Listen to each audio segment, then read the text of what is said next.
আব্বাস আলম খান পানি নেওয়ার জন্য আব্বাস আলম ফুরাত নদীর সামনে যখন গেলেন ইয়াজিদ বাহিনী কেউ তারা বাধা দেয় নাই।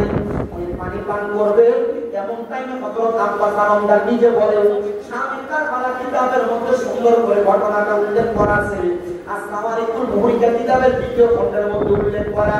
হযরত আব্বাস আলমদার রাদিয়াল্লাহু তাআলা বলেন, আমি পানিটা নিয়ে আমার মুখের মধ্যে দিব।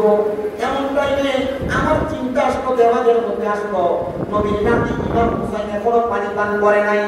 আমি যদি পানি পান করি তাহলে নবীর নাতিদের সাথে বেঈমানি হবে, আমি আল্লাহ তাআলার কাছে জবাব দিতে পারবো না।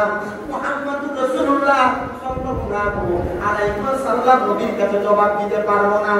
আব্বাস আলমদার বলেন, আমি পানি পান না কইরা আমি সাথে সাথে পানির মশকটার মধ্যে পানি পুরাইয়া আমার কানের মধ্যে নিয়া আমি ইমাম হুসাইনের দিকে রওনা করব।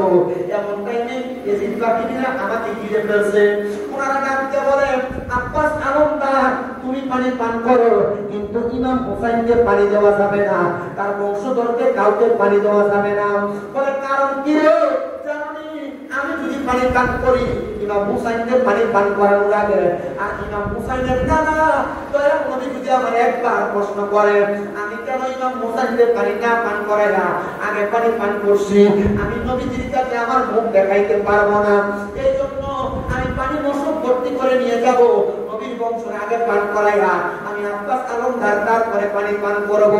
আব্বাস আলমদার এই কথা বইলা ওনার পুরাটাকে সামনের দিকে আগে নিবে। ইয়াজিদের মধ্যে মালিক ইবনে মারওয়ান নামক একটা লোক হযরত আব্বাস আলমদারের ডান হাতের মধ্যে এমন ভাবে একটা কুপ লাগাই দিয়েছে, ডান হাত কাটা হয়ে গেছে। আব্বাস আলমদার বলে বাম হাত